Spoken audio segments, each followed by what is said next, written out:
Friends and viewer, good day.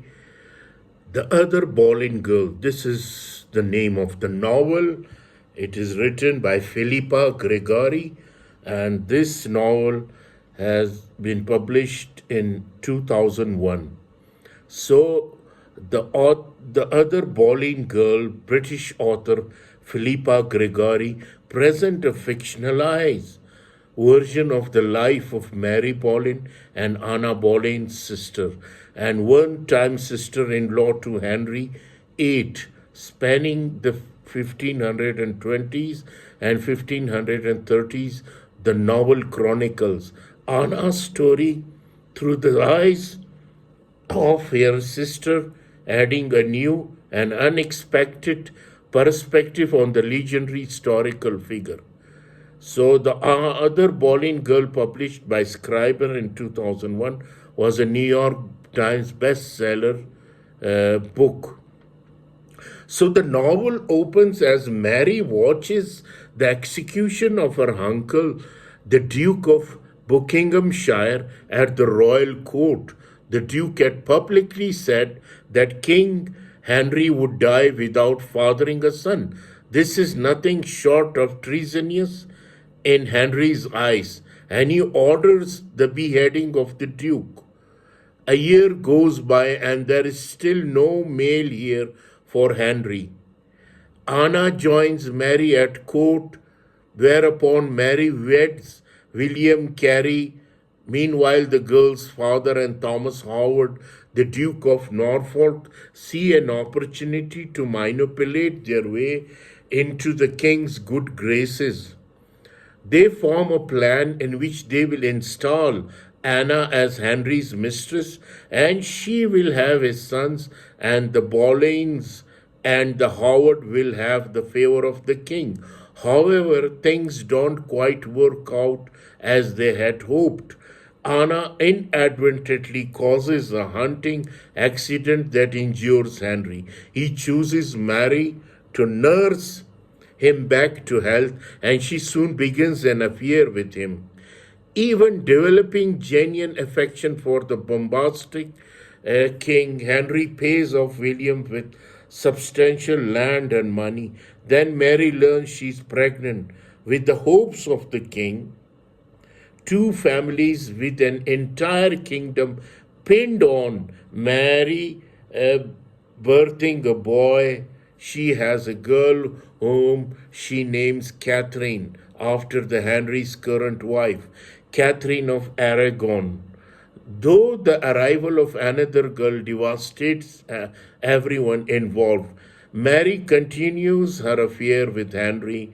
Not long after, Mary learns she is again pregnant. That's when the Boleyns and the Howard fear that Henry will tire of Mary, especially if she has another girl.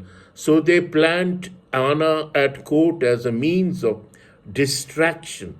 Anna flirts and spends time with Henry, who ultimately pulls away from Mary.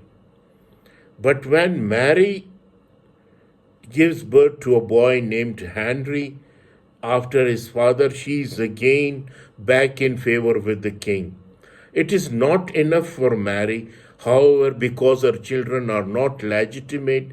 Mary's family raises them in the country, and she rarely gets to see them. She decides to visit them for a week, but by the same time she returns to court. Everything has changed. Henry is now openly pursuing Anna. A year goes by with Henry courting Anna one moment and Mary the next. As he does so, he tries to find a way to divorce Catherine. With court opinion heavily on the side of match between Henry and Anna, Mary's husband William re-enters the picture, reminds Mary that they are still married, and informs her that he would like to resume their relationship because Henry does seem to favor Anna. Mary returns to William even though she fully understands and accepts the fact that she does not love him. Shortly thereafter, William dies of a mysterious sweating sickness that makes its way through the 16th century England. Relieved, Mary now looks forward to raising her children on her own in the country. Anna, however, has her sight set on Mary's children, two, namely on little Henry. She adopts Henry so that the king will finally have a real son. But her motives are far from noble. She does this to entice the king to marry her, knowing that he won't be able to refuse a male heir. No matter how illegitimate, Mary's heart breaks over this loss, but a local landowner named William Stafford comforts her. As expected, the king cannot resist Anna, her charms, or her newly acquired son declaring himself the head of Church of England. He banishes Catherine and in a short order marries Anna. Mary finally sees a way out of the drama of court life and she escapes to the country where she quietly marries William. However, no sooner are they wed than Anna demands that Mary return to court. Anna is pregnant and wants her sister by her side. Anna gives birth to a girl, Elizabeth, and immediately sets out to have another child. Ideally, a boy this time, she soon finds out she is pregnant again, only to have a miscarriage. That is when Anna suspects that Henry may be the one unable to provide a son. Therefore, she sleeps with her own brother, Gregori, who is the subject of considerable gossip regarding his relationship with his male courtiers. He impregnates her and she gives birth to a deformed child, which prompts rumor that Anna is a witch. Before long, Henry grows bored with Anna. He lusts after Jane Seymour, while gossips circulate about Anna's promiscuity and suspected witchery. Henry catches word of Anna's many rumored infidelities, including one with her own brother, and he ordered George and George's friend executed while confining Anna to the Tower of London. Eventually, Anna received a sentence of death, just as in the beginning of the novel, Mary attends an execution. However, this time the doomed one is her sister Anna. Mary, happily married to William, with whom she has two more children, looks on as the executioner beheaded her sister.